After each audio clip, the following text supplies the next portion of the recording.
C'est 320 mètres de long. On a l'habitude de dire c'est la tour Eiffel couchée. Utiliser cet ammoniac pour produire de l'acide nitrique était une étape intermédiaire essentielle. Et l'eau, en s'écoulant, absorbe les gaz nitreux et ainsi se charge et devient de l'acide nitrique. D'accord. Est envoyé dans l'atelier suivant, à l'atelier granulation, pour être granulé, traité, s'assurer qu'on a la bonne granulométrie du produit et donc produire notre fameux ammonitrate agricole. Bon, après le petit équipement qui va bien et puis le petit tour qu'on a fait avec le groupe, je me retrouve avec Denis. Bonjour Denis, ça va? Bonjour, ça va. Donc tu es directeur de l'usine ici. Tout à fait. Alors on est situé juste au nord de Bordeaux, c'est ça? C'est oui. En Bèze? Au bout de la presqu'île d'Ambès, en effet. D'accord. Alors c'est une des 3 usines Yara en France? Oui, c'est avec celle du Havre, celle de Montoire de Bretagne et celle d'Ambès, les 3 usines Yara France. Ok, la production ici, c'est de l'ammonitrate? Oui, l'ammonitrate agricole, comme on l'appelle. Ouais, donc du 33,5 comme on dit caricaturalement en agriculture. On va visiter et découvrir un peu comment c'est produit. On va en profiter pour faire un petit tour en tracteur, ce sera l'occasion. Ouais. Attention à Guillaume de ne pas tomber dans le trou. Voilà. Ici, globalement, on a combien de surface de terrain? Cette usine est sur combien de surface? Alors, on est sur une surface de 47 hectares. 47 hectares, d'accord. Situé juste entre deux, j'allais dire, parties d'eau, vu que c'est une presqu'île. On est entre la Garonne et la Dordogne, pratiquement au bout du bec d'Ambès. D'accord. Bon, eh ben, on va monter dans le tracteur et puis on avance tout doucement.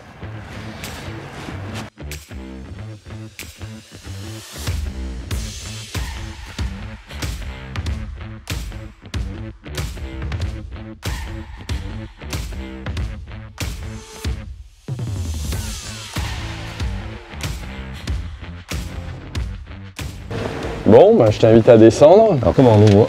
Alors hop, ça c'est compliqué. Voilà. C'est ça, d'accord, je ne l'avais pas vu. Okay. Et on descend en marche arrière, sécurité aussi.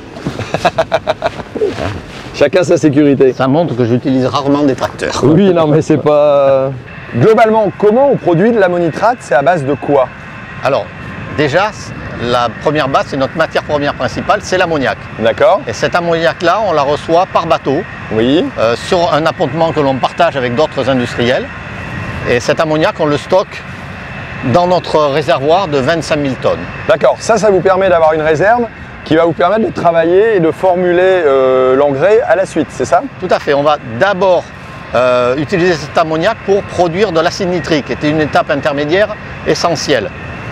Une fois cet acide nitrique produit, nous allons le recombiner avec de l'ammoniac pour pouvoir travailler et produire de l'ammonitrate. D'accord.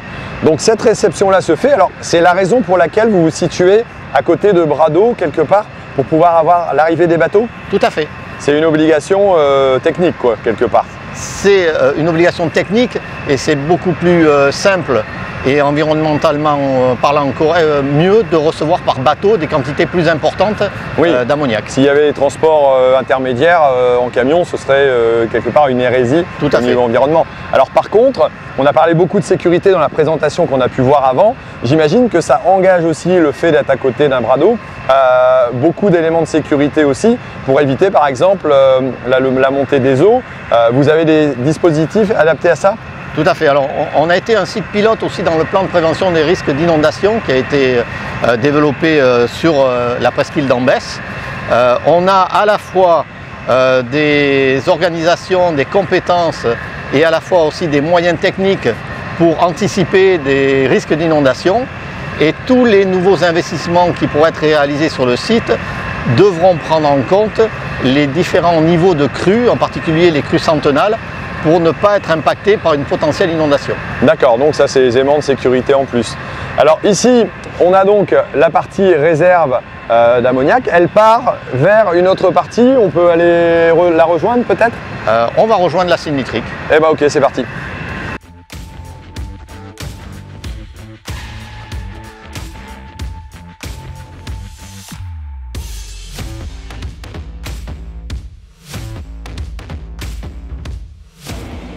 Hop, allez, on va peut-être s'arrêter là. Ça faisait longtemps que tu n'étais pas monté dans un tracteur? 35 ans. 35 ans, d'accord. À l'époque de tes grands-parents, peut-être, c'est ça? Tout à fait. Ils étaient producteurs, agriculteurs? Ils étaient agriculteurs dans la zone, dans la région bordelaise, à côté de Langon. C'est ma Madeleine de Proust. Ça me rappelle ses bons souvenirs. Bon, allez, on va continuer notre petite visite. Attention, toujours en marche arrière.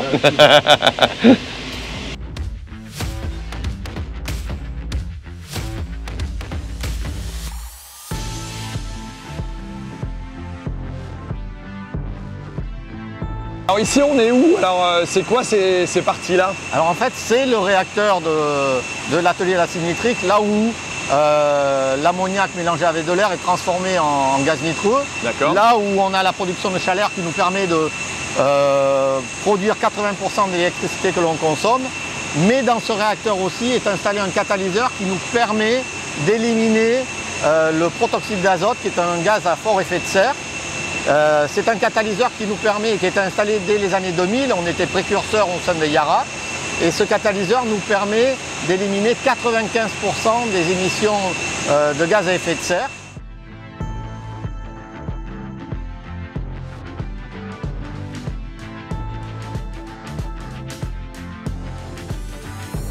Bon, on est sur une partie un petit peu moins bruyante. Oui, c'est mieux. Ça sera plus facile de s'exprimer.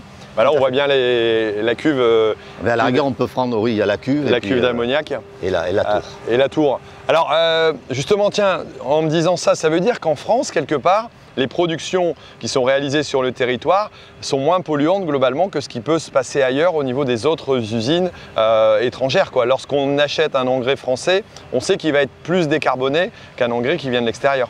Ce que je peux dire tout au moins, c'est que nous, on le décarbone. D'accord. Et que fin 2023, notre production sera quasiment totalement décarbonée. D'accord, ce qui veut dire que quelque part la problématique de protoxyde d'azote dont on entend parler parce que c'est un gaz à effet de serre qui a énormément de conséquences, voilà, même en engrais on arrive à améliorer les choses, quoi. Tout à fait. Et il faut savoir que Yara a été précurseur sur ce domaine-là. C'est un effort qui a été commencé dès les années 2000 et à la fois pour l'usine de Montour de Bretagne et pour l'usine d'Ambès. On arrive au bout puisqu'on sera l'année prochaine à 99% pour les deux usines en termes d'abattement de ce protoxyde d'azote. Ok. Bon, ici on est à côté d'une grande tour. Qu'est-ce que c'est que cette tour-là? Alors c'est ce que l'on appelle dans l'atelier acide nitrique la tour d'absorption. En fait, les gaz nitreux qui sont produits au niveau du réacteur que l'on a vu tout à l'heure sont expédiés, sont envoyés au pied de cette tour. Nous envoyons de l'eau par le sommet de la tour. D'accord, on voit les tuyaux là qui montent, ça veut dire que c'est de l'eau qui arrive là-bas en haut. C'est l'eau qui arrive là-bas en haut. L'eau s'écoule à l'intérieur, les gaz nitreux remontent et l'eau en s'écoulant absorbe les gaz nitreux et ainsi se charge et deviennent l'acide nitrique. D'accord, d'accord.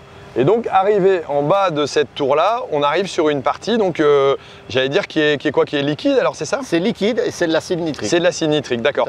On part d'un gaz, on arrive à un liquide. Oui. Ok. Et ensuite le circuit? Alors cet acide nitrique est traité et par la suite est stocké. Une partie peut être expédiée à vocation commerciale pour les marchés industriels, mais la plus grosse partie est récupérée pour être recombinée, remélangée avec de l'ammoniac pour pouvoir produire de la solution de nitrate d'ammonium.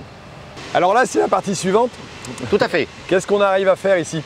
Alors donc, on récupère l'acide nitrique qui est produit, on le remélange dans un réacteur avec de l'ammoniac et on va ainsi produire de la solution de nitrate d'ammonium. Cette solution, on va la concentrer petit à petit, c'est-à-dire éliminer l'eau, augmenter sa concentration, rajouter différents produits pour stabiliser le produit, assurer qu'on aura les caractéristiques physico-chimiques demandées. Et cette solution par la suite est envoyée dans l'atelier suivant, à l'atelier granulation, pour être granulée, traitée, s'assurer qu'on a la bonne granulométrie du produit et donc produire notre fameux ammonitrate agricole. D'accord, alors j'imagine que le process de granulométrie est très important parce que moi avec mon épandeur d'engrais, si jamais j'ai un granulé trop petit ou trop gros, il ne va pas être épandu à la bonne distance. Ça fait partie de vos critères importants? C'est un critère important que notre laboratoire contrôle régulièrement, quotidiennement. C'est à la fois la densité et la répartition granulométrique pour s'assurer que lorsque le produit sera épandu, il sera épandu régulièrement. Ça tombe bien parce que je suis allé faire un petit tour dans le laboratoire tout à l'heure, donc on va envoyer les images tout de suite.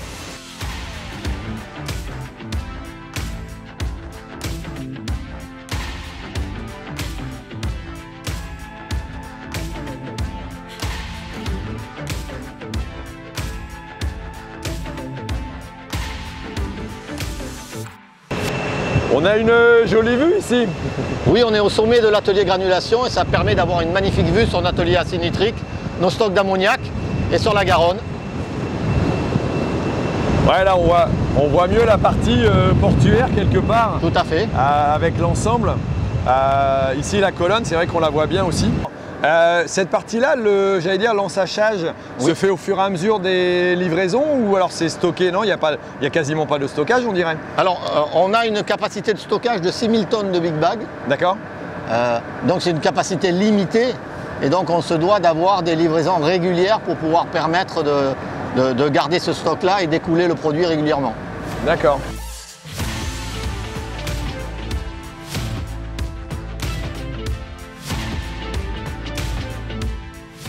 Alors ici, c'est un bâtiment qui fait la taille de la Tour Eiffel, si j'ai bien retenu. Voilà, oui, c'est notre silo de stockage de l'ammonitrate agricole. C'est 320 mètres de long.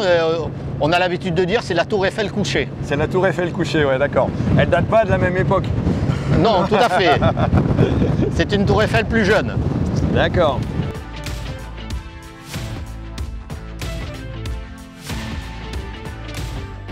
Ça y est, on est arrivé dans la partie ensachage qui fonctionne. Donc là, il y a tout simplement les bobines de Big Bag qui sont déroulées au fur et à mesure. Ils arrivent sur un tapis. Ils sont pris par un premier robot qui va ouvrir quelque part le sachet dans deux sens. Voilà, il le soulève et ensuite il va l'écarter. Il va venir le prendre pour venir l'amener, redresser pour arriver à l'ensacheuse. Ensuite, il est positionné en dessous, j'allais dire, du dévidoir, gonflé pour pouvoir éviter et améliorer son remplissage. Voilà, il est encadré aussi par une espèce de, j'allais dire, de protection. Puis en haut, il y a le système de barrette qui va venir souder, donc tout simplement la partie de sachet plastique, d'ensachage. Là, on voit le passage et la sâche externe, elle sert à retenir l'ensemble et solidifier. Et la sâche interne, elle permet donc tout simplement, j'allais dire, le côté sécurité au niveau humidité, éviter que l'humidité ne vienne atteindre l'engrais, ce qui serait tout à fait gênant. Ensuite, on arrive à la partie levée qui permet de positionner bien l'engrais à l'intérieur du Big Bag et il y a un petit bras qui va venir rentrer la partie plastique de l'ensachage et éviter qu'elle ne craque lorsqu'on vient venir prendre les Big Bags à l'intérieur. Par 3 entre autres, là ce qu'on va voir à la sortie. Et là, on voit l'ensemble qui est renvoyé sur le tapis par paquet de 3. Alors ce n'est pas des sachets classiques, étant donné qu'ici on voit une puce RFID qui permet d'enregistrer tous les numéros de lot, les dates, et donc d'assurer la traçabilité du produit jusqu'au producteur. Il y a un truc qui m'étonne quand même beaucoup ici, c'est qu'on ne voit pas de garde du corps, parce que là il y en a quand même pour une petite fortune d'engrais actuellement. Alors là, c'est quoi? C'est la réserve, c'est tout le stockage? Là, c'est le stockage des Big Bags, en effet. D'accord. Combien il y a de camions qui peuvent partir comme ça la journée? Alors, sur des périodes de pointe, on peut aller jusqu'à 120 camions jour, à la fois camions de vrac et camions de Big Bag. D'accord. Alors, on ne peut pas aller à l'intérieur pour une raison de sécurité. On va simplement avancer un tout petit peu, mais c'est là cette espèce de tour Eiffel allongée où est situé l'engrais. Alors là, c'est du vrac uniquement. Oui, en effet, là c'est du stockage vrac. Ce sont 6 cases de capacité nominale de 10 000 tonnes. D'accord. Tout est robotisé à l'intérieur. Tout à fait. Il n'y a pas d'opérateur. C'est quoi? C'est une question de sécurité aussi? Sécurité et sûreté, où ce bâtiment doit être fermé. Et toute la reprise, l'alimentation et la reprise de produits est automatisée. D'accord. Quelque part ici, vous avez énormément de systèmes de sécurité. On en a parlé un tout petit peu au début, puis on l'a vu nous pas mal en salle au départ.